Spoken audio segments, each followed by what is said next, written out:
E aí você escancara toda essa podridão. O Brasil está se unindo à escória do que há de pior no mundo. E seria curioso, se Lula não tivesse se acidentado, conforme ele alega, e saiu na imprensa, se ele tivesse se encontrado com Maduro, né, lá na Rússia. Não foi Vossa Excelência na oportunidade, né, da posse do novo presidente do Irã, que está lá sentado um dos ministros e o vice-presidente da República, Geraldo Alckmin, do lado da nata do terrorismo mundial. E aí a gente vem para o Brasil e enxerga o Lula dias antes da eleição, falando que a eleição do Trump significaria uns Estados Unidos, né, uma nova face do nazismo e do fascismo. Não achem que essa conduta de fraqueza e baixa moral dos Estados Unidos seguirá com Donald Trump. Ocorrerá uma mudança muito grande nesse tabuleiro da geopolítica que já começou. Presidente, nós vivemos hoje em dia o pior momento no meu entendimento, da nossa diplomacia, né? O Brasil, ele prega a democracia, está na boca de todas as autoridades do governo, mas não pratica ela. A gente estava tratando aqui do tema da Venezuela, um tema crucial, e me desculpe, ministro, mas você consegue ver claramente uma disparidade de condutas. Israel se defendendo de terroristas, o Brasil vai e chama o seu embaixador de volta.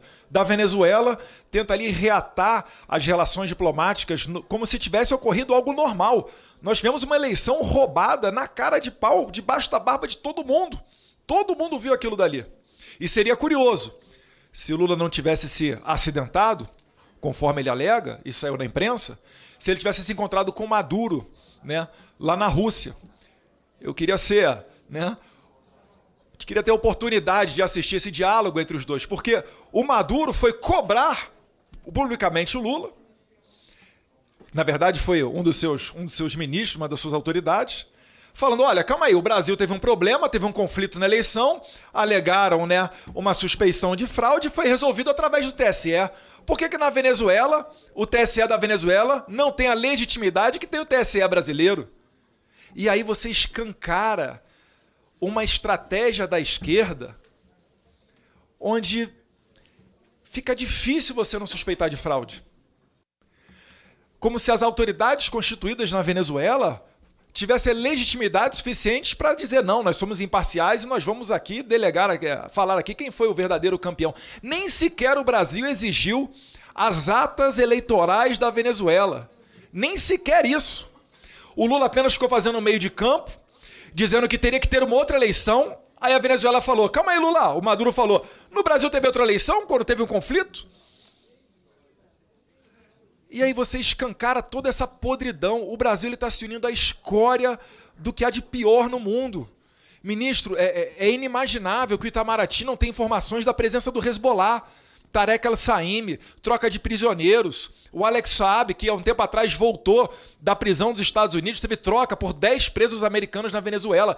Não achem que essa conduta de fraqueza e baixa moral dos Estados Unidos seguirá com Donald Trump. Ocorrerá uma mudança muito grande nesse tabuleiro da geopolítica que já começou. Em 12 horas o Hamas pediu trégua, quer cessar fogo, fim da guerra, depois da eleição do Trump. O Putin falou que está pronto para sentar e negociar a questão da guerra da Ucrânia. O Xi Jinping falou que espera uma convivência pacífica com o governo Trump. E aí a gente vem para o Brasil e enxerga o Lula dias antes da eleição falando que a eleição do Trump significaria uns Estados Unidos, uma nova face do nazismo e do fascismo. Eu fico, meu Deus do céu, será que o Lula ainda está acreditando que ele vai resolver problemas de guerra tomando uma cervejinha, como ele falou durante a campanha eleitoral, que ele resolveria o problema da Ucrânia com a Rússia tomando uma cervejinha, com Putin e com Zelensky? Eu fico, meu Deus do céu, é inacreditável. Tem uma foto, prezado ministro, não foi Vossa Excelência na oportunidade, da posse do novo presidente do Irã, que está lá sentado um dos ministros e o vice-presidente da República, Geraldo Alckmin, do lado da nata do terrorismo mundial. É a nata, é o líder militar ou da inteligência lá do Hezbollah, do Hamas, acho que tinha até dos Houthis ali, que nada mais é do que o Hamas do Iêmen, e um por um Israel está eliminando. Foi só pisar fora do Catar, inclusive o Catar que tem a maior base americana fora dos Estados Unidos, foi só pisar fora do Catar que Israel foi lá e pimba, um por um. Inclusive, acho que é o emprego mais rápido que existe para você ser demitido na face da terra é líder do Hamas, seja da inteligência, da ala militar. Esse pessoal aí que gosta de botar bebê em forno, né, degolar a criança, estuprar e tacar fogo em mulher viva. Isso daí, prezado ministro, é o que o Brasil está se aliando hoje em dia.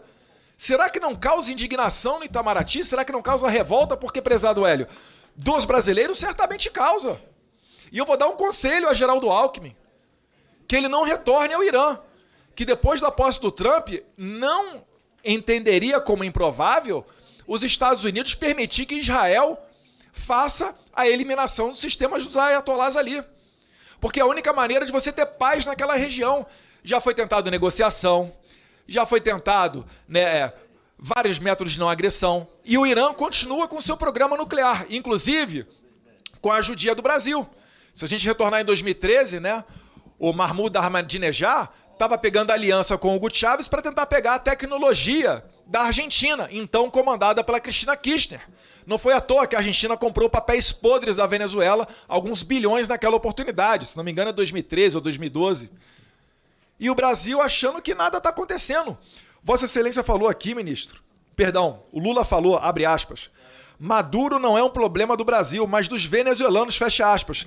Meu Deus do céu, a gente tem a maior crise migratória da história da América Latina. Mais pessoas saíram da Venezuela do que os refugiados da guerra da Ucrânia. E o presidente fala que não tem problema nenhum, que isso é um problema dos venezuelanos.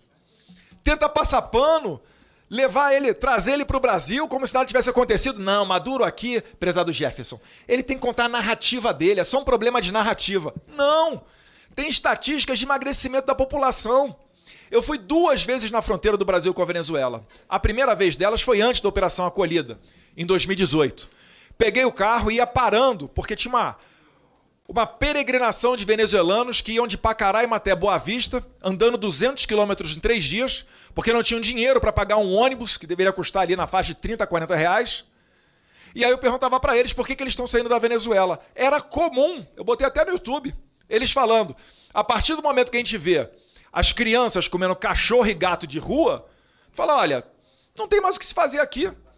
A maioria deles, homens em idade adulta, 20 a 30 anos, querendo cruzar a fronteira para trabalhar e mandar dinheiro para sustentar sua família lá. Esse é o sistema que o Brasil está se aliando, ministro. Eu não consigo entender com que razão o Brasil ainda faz esse tipo de coisa.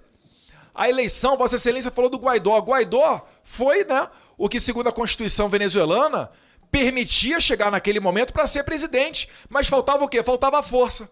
Por quê? Porque Maduro já tinha, junto com o Hugo Chávez até no passado, desarmado a população venezuelana. Mais um tapa na cara daqueles que acham que desarmamento tem a ver com segurança pública. Não tem. Tem a ver com o controle da sociedade. Botar a população de joelho para comer gato e cachorro de rua. Ou assistir os vídeos do YouTube do pessoal com tarrafa caçando pombo nas cidades. E aí não tem poder de reação. Por quê? Porque o Maduro ele já importou. Certa vez o Hugo Chávez importou mais de 100 mil fuzis AK-47 e distribuiu para os coletivos dele. Tá registrado lá no livro Hugo Chávez, o Espectro, do excelente jornalista Leonardo Coutinho. Isso daí é para que serve o desarmamento. Então lá você tem o coletivo, você tem os Wagner, que são os mercenários russos, você tem as Vespas cubanas, você tem o Hezbollah, você tem interesses chineses, vocês têm a Farc, o ELN. É toda a escória do mundo tá ali, mas isso parece não ser suficiente para o Brasil tomar, desculpa aqui, ministro, vergonha na cara e romper relações com aqueles países, com aquele país. O Alex Saab era laranja do Maduro, todo mundo sabe disso, lavava dinheiro para o Maduro e por isso foi condenado nos Estados Unidos. Aqui tinha um adido militar, que era o último do corpo diplomático, pelo menos durante o período do presidente Bolsonaro. Adido militar que estava aqui, nós tentamos mandar de volta para lá, para a Venezuela, e o Barroso, ministro do STF Barroso, Luiz Roberto Barroso, disse que não poderia por causa da crise sanitária. O que tem a ver uma coisa com a outra? Até nisso veio interferir a Suprema Corte. E aqui, né, encaminhando para o final nesse tempo que me resta, o Macron vem ao Brasil, dá a mãozinha para o Lula, tira um par de fotos, porque ele tinha destruído a relação lá com o Níger, né? O Níger não ia mandar mais o urânio que a França queria, e 70% da energia da França é energia nuclear, que vem do urânio. Aí o Macron vem aqui, eu achando que ia pelo menos ocorrer uma transferência de tecnologia, Não. Ele fala, Brasil, estou fora de tecnologia, eu quero só matéria-prima. Colonizados. Vamos ser a extensão da Guiana Francesa para o Macron, que já não tem muita moral lá pela França. E aqui no final, né? Agora puxando aqui para a eleição do Trump, que muita coisa já está mudando no mundo. Tenho receio pelo futuro econômico do Brasil ou das relações diplomáticas brasileiras se o Lula continuar recebendo navio de guerra iraniano sancionado pelos Estados Unidos. O mundo inteiro se aproveitou da fraqueza do Joe Biden, né? Até mesmo a esquerda, né? Derrubou ele e sem sequer prévias, que é algo tradicional nos Estados Unidos, lançou a Kamala Harris para concorrer à presidência da República, né? O Biden talvez nem saiba que ele já está indo para o final do mandato dele. Não esperem que um governo Trump venha a ter esse mesmo tipo de conduta de fraqueza. A retirada das tropas do Afeganistão foi só o começo. Depois disso vieram, né? A guerra aí do Hamas com Israel, a China fazendo exercício lá para cima de Taiwan, Coreia do Norte fazendo ensaios com seus mísseis dentro do mar do Japão. O mundo virou uma bagunça. A Venezuela até chegou a se assanhar para tomar o Essequibo, talvez até passando por dentro do território brasileiro, uma preocupação que os militares me trouxeram. E o Lula falando do fim do padrão dólar. Novos capítulos estão por vir. Eu espero que o Brasil tenha a noção, e não a submissão, mas a noção de que ajudar estados terroristas, né, permitir essas caravanas migratórias para os Estados Unidos, incentivando, né, outros atores internacionais anti-americanos, esses tempos, pelo menos retaliações ocorrerão e eles não condizem com o que está no coração do brasileiro, que é um coração pacífico e que sim preza pela boa relação com os Estados Unidos. Obrigado, presidente.